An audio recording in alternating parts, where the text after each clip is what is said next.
Okay, so hi everyone and welcome to the Coaching Corner. I'm Sarah McInday and I'm here with Nikki Hall today. Thank you for tuning in, everyone. I love this podcast because it gives us an opportunity to talk to people who are either at the beginning of their coaching journey or actually have had a career change or wherever it is, we get an opportunity to talk to people about what it is that they've experienced, how they've overcome some of the different challenges, and where also there might be opportunities for you to learn from that and implement it in your coaching business as well. So, Nikki, I have got an introduction here, and the words that keep on coming to me are still like nature infused. So, nature inspired work-life balance and personal development coach. And Nikki's business is called Coaching with Nikki Hall. So, Nikki, tell us a bit about yourself. Like, what's your business about? How did you come to coaching? Okay, so I suppose, well, thank you. Thank you for inviting me. This is very exciting. And I put a lot of deep thought into how the easiest way is to get this across. But I suppose what got me into coaching in the first instance is I've always coached informally without knowing it. The experiences of growing up with the roller coaster of life that happens and all the experiences that are thrown at you or you embrace or you just jump into.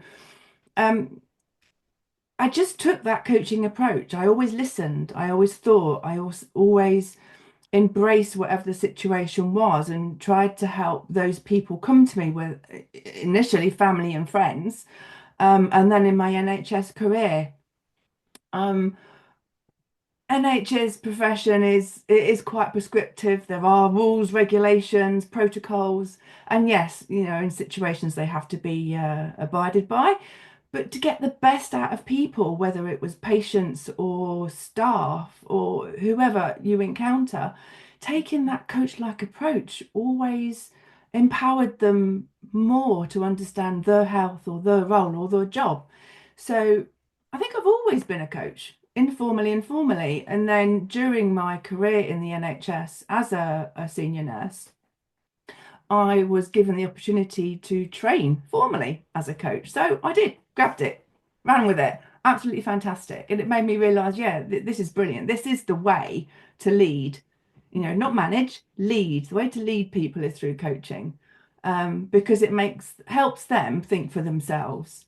Um, and then I've always walked in nature. So I thought, oh, well, how can I infuse that into my coaching? My grandmother always taught me going for a walk will clear your head.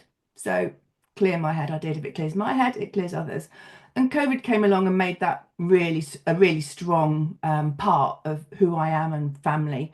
When we were allowed to go out, when the government said yes, I would promote walking. Obviously, you're not allowed to go near people, but why not go walking somewhere that's open? It cleared my head. It was amazing. It was inspirational. It helped me through COVID. So I integrated that into my everyday work in the NHS and then as a coach practitioner. Um, so yeah, I think without nature and without my NHS experience and always deep in my heart being a coach, I I, I think that's me. That's how I got to where I am, among many other things along the journey. Love that. And one of the things that you mentioned before we started the podcast recording was about like creating these walking groups. Like a lot of what you talk about is around like the chronic illness and supporting people with that. Just tell us a bit more about your journey with chronic illness and also how you support others through the charity work that you do. Yeah, that's really important, I feel. I was born with a condition called Ehlers-Danlos syndrome, hypermobility, um, and it leaves you with some challenges. Every day is different, like most people with a chronic illness. I didn't realize that's what I had, when I was born many years ago. I always thought I was just super bendy. I had a few issues I had to deal with physically. then I got diagnosed and I thought, okay, how do I embrace this? How do I be the best version of me? Did lots of talking to myself, lots of coaching, brought lots of nature into my life. And I thought, well, this is the best way forward without going down those lines of lots of treatment from GPs or physios, which are valuable. Um, how can I help myself? This is my body.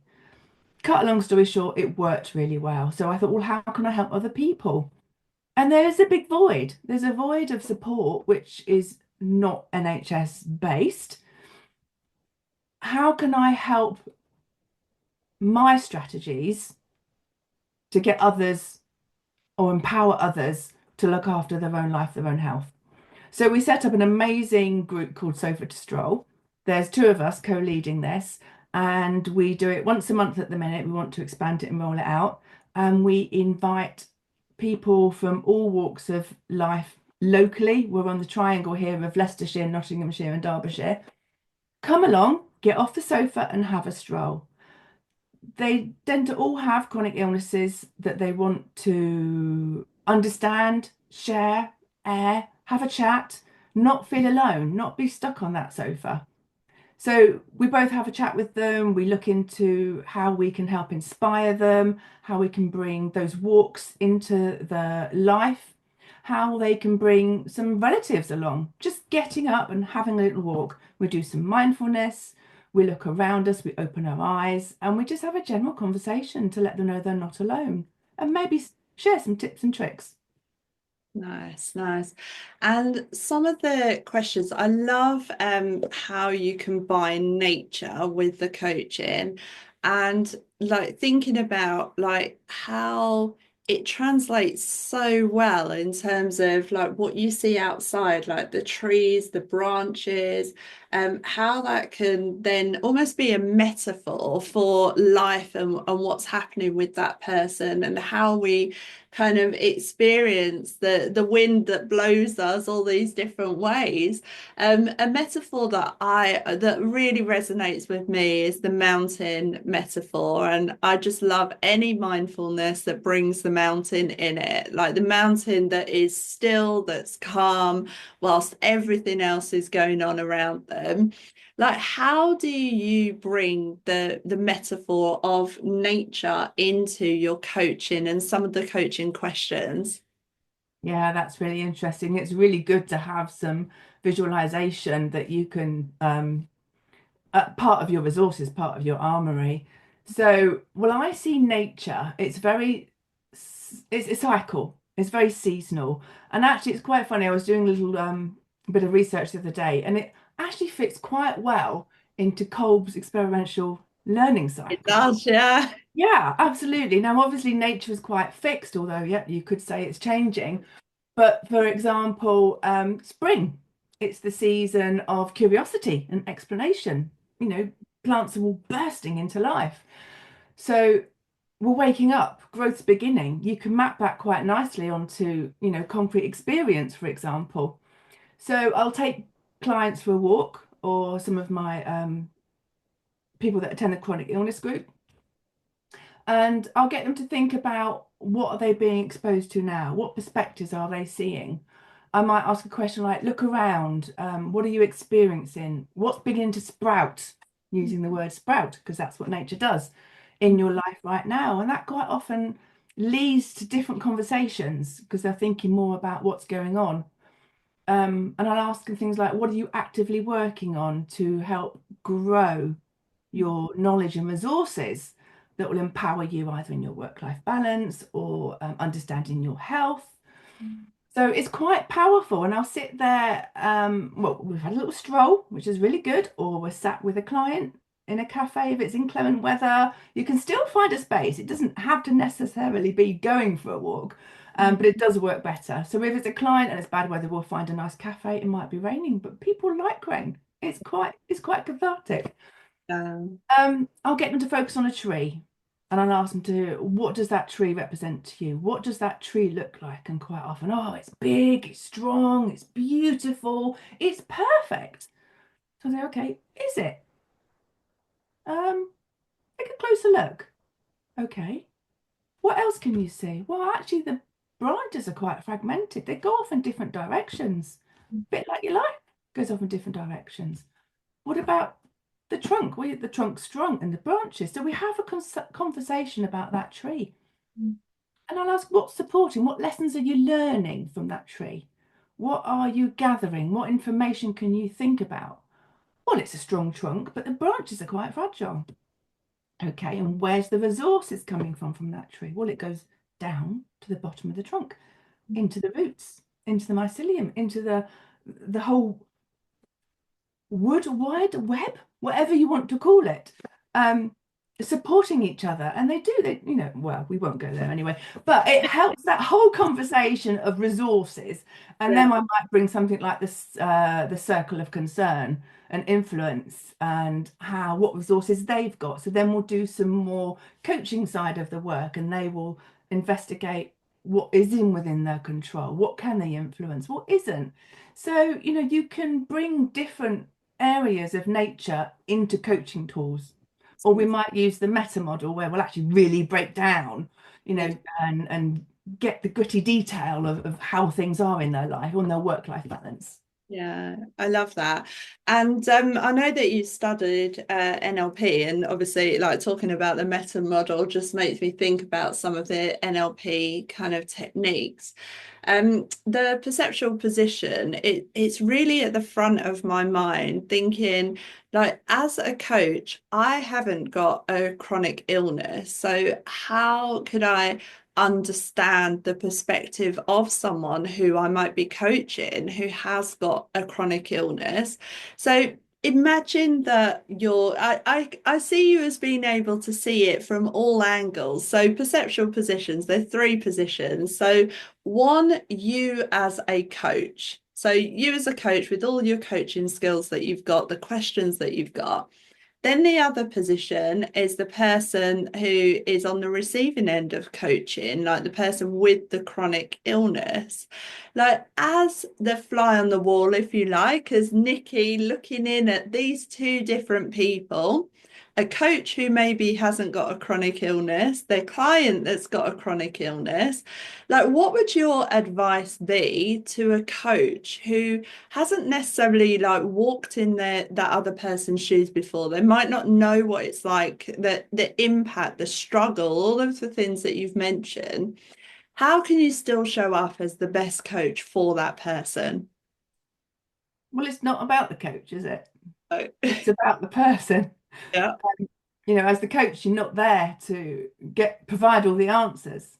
So it would be facilitating questions that will help them come up with the answers. For the coach to understand the chronic illness, it's like any other coaching process. You want to find out about that person, regardless of what's going on. It's their life, it's their map of the world. So to help them understand more deeply about them and their path. So Mm. it will be using, for example, a lot of stillness. It will be listening to them. It will be helping them reflect on how they do or don't or can or can't um, progress themselves within their capabilities and their limitations. So, I mean, chronic illness is a factor, but actually we've all got something within us. We're all different. We've all got our own map of the world. We've all got our own demons and angels and everything to deal with. So it's not just about the chronic illness, it's about the whole holistic person as themselves.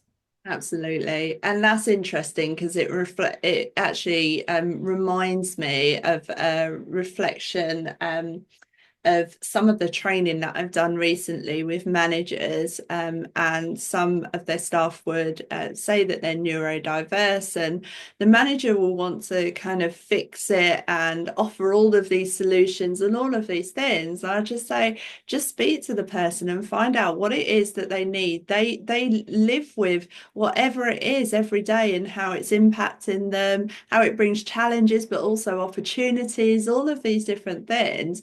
And you're never going to have like a one size fits all in terms of the best questions or the best things to ask.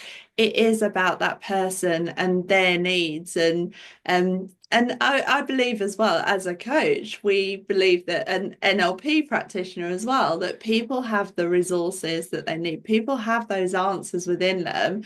It's about facilitating that conversation to bring them out. It is, and that is it. It's that conversation and it's listening. And with my chronic illness, it affects every cell in my body, every part of my tissues. And it does come with a multitude of other things. It comes with neurodiversity. And although I mean, I think sometimes that is quite inspiring to my clients, my coachees, the people I work with, the volunteers, the voluntary work that I do, because they think as you talk, I don't always offer my world, but if they ask and they want to know to be inspired, then I will tell them things that I feel might help them. So, people see me as this successful senior nurse, this leader, this coach, this confident, grounded person. I'm like that swan. Yeah, I'm graceful on top, but I'm paddling away like mad underneath. Because with my condition, I get neurodiversity, but I hid Yeah. that away for many years. I'm dyslexic. I didn't know for many, many years what it was. I just thought, oh, that doesn't quite sound right, or that doesn't look right, or I'm saying that backwards. A lot of us do that anyway when we're tired. But you embrace it. And I used it as a driver and went through various universities without any support or help or diagnosis until my very last university course, and they said, "You think you might be dyslexic?" Oh, yeah, okay. Little things like that that I might share with people, and they think, "Well, if she can do it, I can do it." And then we look at their strategies. How can they build up their resources, their strategies, their armors, their tools? And some of that is through NLP techniques, some of that is through just listening, learning, discovering their own strengths, their own values.